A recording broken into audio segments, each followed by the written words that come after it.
Hello, I'm Bruce Hanson and I'm going to give you some background and context on commoditisation to help you with your workshop. I'm sure a lot of you know me already or knew me as I once was. The reason I've recorded is because I have motor neuron disease MND, which slowly strips away your ability to do things. So, I can't be with you in person today. It also means, unfortunately, my voice has gone, so I can only communicate via text. What you are hearing now is an AI-generated version of my voice reading from text. I'm going to start by defining some terms and putting them into context. If we're considering a block build of something, then the first one we build has all the sunk costs associated with developing the technology. It is referred to as the first of a kind, FOAK. The second one we build doesn't, and as we save on the unit costs. These later builds are referred to as the nth of a kind, NRK. An example of the terminology is the building of the UK's fleet of AGRs. The first of a kind, i.e. the first one built, was done Genesby. There was then a build program of 13 more units. So Rn equals 14 and the nth of a kind was Torness. Now in fact Torness is not a direct copy of Don Genesby and the unit costs for building AGRs didn't drop, as there were many design changes throughout the build program. To get the nth of a kind cost saving, you must standardize your design and stick with it. Our next definition is economy of scale. We can scale up, i.e. make things bigger to get a unit cost reduction, not a reduction in overall cost though. This is based on the premise that for the same technology, it costs about the same to develop, design and prepare a site for construction, big or small. There's good, non-nuclear, evidence to underpin this. So, we can take the example of UK PWR technology and look at scaling up from Sizewell B to Hinkley Point C. And yes, they are different generations of PWR, but they're close enough to illustrate scale up. If we take a recent estimate of the unit cost of electricity generated from Sizewell B and compare it to the published unit cost of electricity generated by Hinkley Point C at the start of the project, we can see that scale up might deliver cost savings. More on that later. The other type of economy of scale is scale out. This is where we link back to the nth of a kind. If you mass produce something, then you spread your fixed costs over a large number and the unit costs drop. Look at any big car manufacturer and you can see this in action.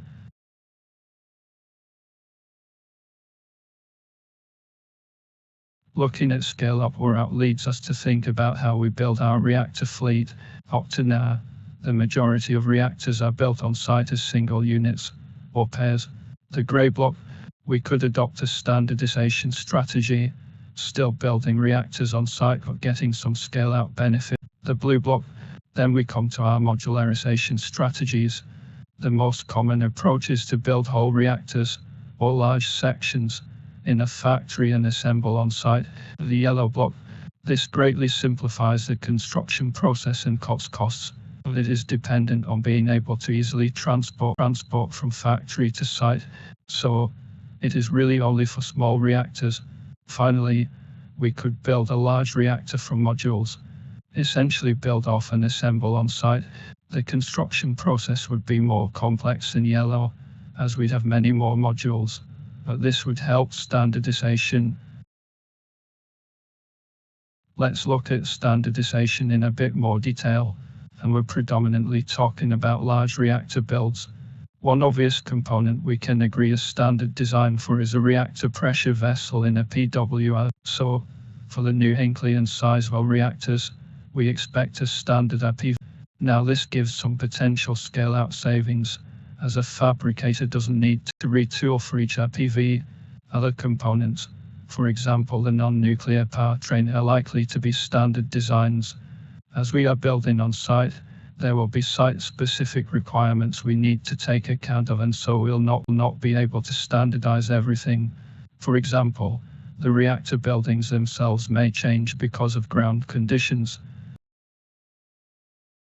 If we want to try and really eat into those costs and get big savings, we will have to aim for mass production, and that means pretty much everything needs to be built in a factory.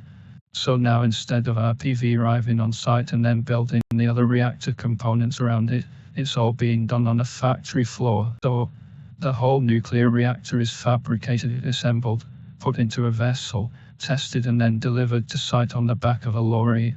This requires a paradigm shift in the way we manage quality control and certification. Up to now this has been done on site by a team of inspectors specific to the build. They'll sign off each stage of the build to show that it's fit for purpose and safe. With full modularization, all this responsibility shifts to the factory floor. The customer now expects a fully functioning, safe and certified nuclear reactor. They shouldn't need to do anything but link it up and turn it on. Whilst this concept is common in many non-nuclear industries, think about buying a new car. It is entirely novel for nuclear reactors. This means that not only do we have to overcome the expected technical challenges of developing a new reactor, but we'll also have new manufacturing, licensing and commercial challenges as well.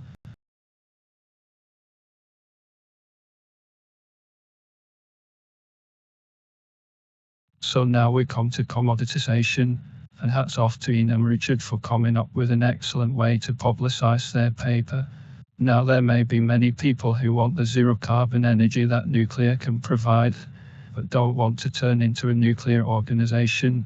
A good example is Maersk, the biggest shipping company in the world, wants to decarbonise its fleet and nuclear-powered propulsion is an attractive option, but Maersk know about sailing ships, not nuclear reactors. It would be much easier if someone took on the responsibility to operate it and deal with it at the end of its life. Simply put, the current commercial model is you buy a reactor from a vendor and when they hand over the keys and say there you go, it's yours now. Give us a ring if something goes wrong. It's down to you to operate it properly, sort out any refueling, deal with all the wastes and decommission it at the end of its life. For an established nuclear operator, this is nothing new.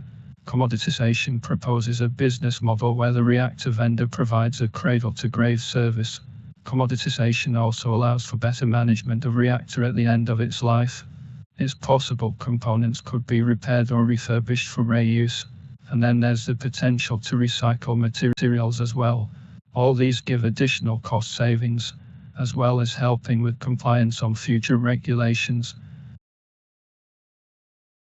So is there any evidence to show that any of this standardization, modularization, commoditisation will work?